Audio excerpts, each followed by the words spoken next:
Good afternoon. 10 years ago, did your chapter know where it would be today? We're looking into the future. Do you know what steps to take to get where you're going? My name is Nick Williams, and I'm the outgoing president of the Lambda Beta chapter at the University of Tampa. This year, only 6 years after receiving our charter, we developed a 10-year sustainability plan. But we went beyond drafting a document, and we implemented practices and programs to sustain our chapter. However, if you'll excuse me for a moment, I have to call my last and this group's first executive meeting to order. While they're all great people, they're young, and I'm a bit concerned about their ability to continue what we've started. Let's start with a roll call. Michael Buckland. Present. Andrew Argue. Here. Kayla Adams. Present. Jing Ming Ma. Here. So, how many of you are familiar with our 10-year sustainability plan? All of you? Right. So who wants to start us off? Well, Nick, I'm so glad you asked. And here's a slide of the highlights of our 10-year sustainability plan. Now, although we've broken effectively every PowerPoint rule with this slide, we think it illustrates that none of these sections is an island, and that they're each a key component to a successful and a sustainable Beta Alpha Psi chapter. But in an attempt to make this easier to understand, we're going to break it down section by section, laying out what we've done this year to accomplish our goals. So let's start with recruiting, the foundation of the Lambda Beta chapter. This year, our chapter added 3 recruiting tools that led to nearly doubling the size of our organization. First, our interest meetings. Our interest meetings are a valuable tool in convincing students of the benefits that can come from an accounting career and the Lambda Beta chapter. Second, our scholarships. At the end of last semester, we awarded our most outstanding candidate with a scholarship, and next year, 2 candidates will receive scholarships, which have been donated by a local firm. And third, the Candidate Class Executive Board. This board was created at the beginning of last semester, and they really hit the ground running. They planned our largest community service event of the year, and for the future recruitment of our chapter, they founded the Accounting Club, which will act as a funneling organization into Beta Alpha Psi.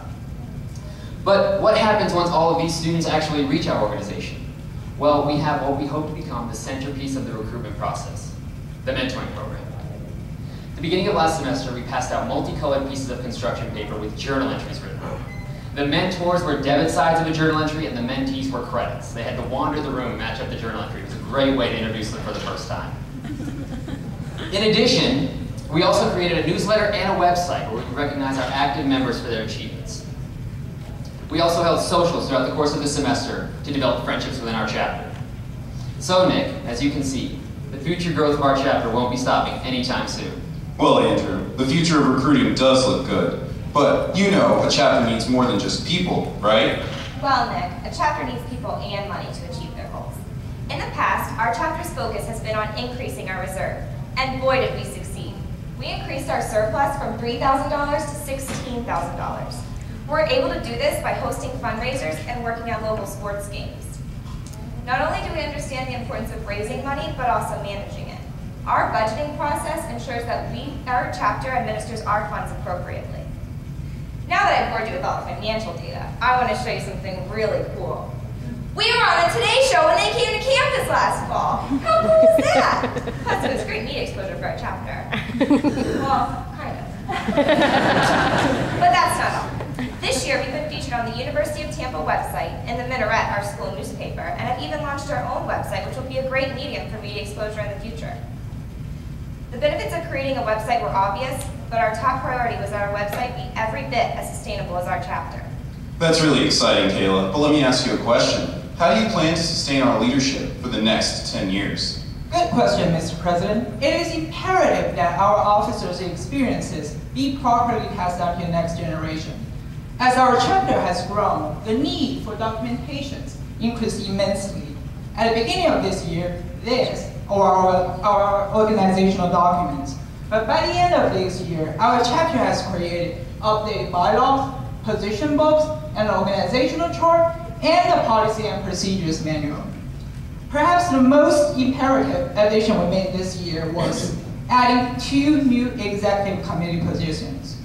We also used the mentoring program and the Candidate Class Executive Board, which Andrew has mentioned earlier, to develop future leaders for our chapters. We also institute shadowing program for members. From drafting a policy and procedures manual to utilizing a mentoring program, these are among the best practices to support our sustainability. By the way, we're still counting on you to pass down your position book to Mike before you graduate. I certainly will pass down my position book. But speaking of which, how do I stay involved after I graduate? We all know that alumni are important, but our chapter's alumni have gone far and above. For example, this year, an alum, Shadu Moyo, organized and executed a community service event with our chapter and one of the Big Four firms. Our members communicated their financial knowledge to local middle school students in our community. We're able to further develop a relationship with professionals and create a new link to an outstanding program. To ensure that our chapter's alumni stay involved, we began issuing new tools to keep them up to date and informed even after they graduate. We began producing a monthly newsletter alongside the website that I mentioned earlier. Our newsletter and website are great sources of information for our alumni. Furthermore, our website has alumni logins, profile pages, resumes, and more. So I better be seeing you around, Nick. Oh, you can count on me, Kayla. And it sounds like you have a great handle on how our chapter supports itself. But can a chapter stand alone? Nick, of course a chapter cannot stand alone. Institutional support is the cornerstone of any sustainable chapter. Together, we've taken a look back over the past year and identified 3 main pillars of support that our chapter has come to rely on. The first pillar is our university's College of Business. Our faculty help us to translate our academic degrees into meaningful and empowering careers. The second pillar is our university's Office of Career Services. This talented office enables us to transition smoothly from our campus studies to the business acumen we hope to attain. The third pillar consists of the many firms and organizations that have been involved with our chapter's initiatives. For example, in addition to the annual firm donation that Kayla mentioned, the IMA itself sponsored members of our chapter to attend its Student Leadership Conference last fall. Our chapter is maturing, however, and so we've begun to give back by providing institutional support to others.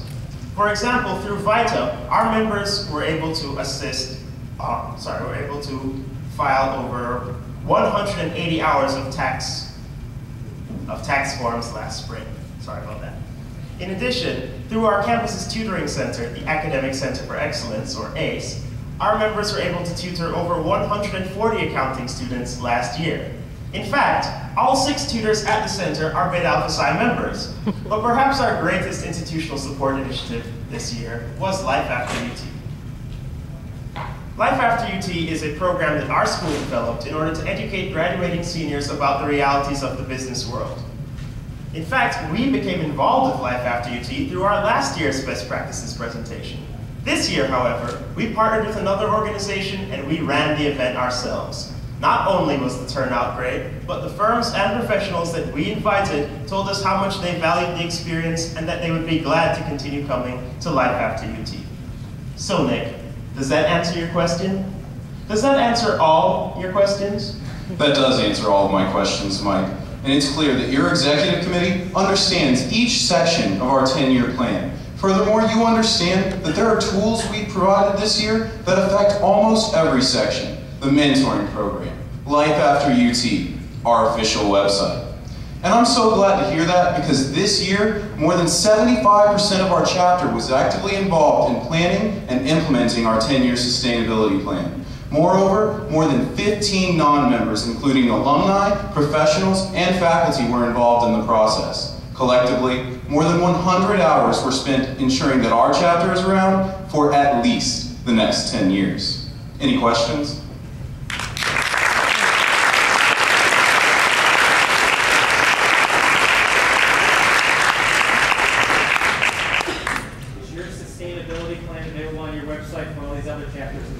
It will be after this competition is concluded.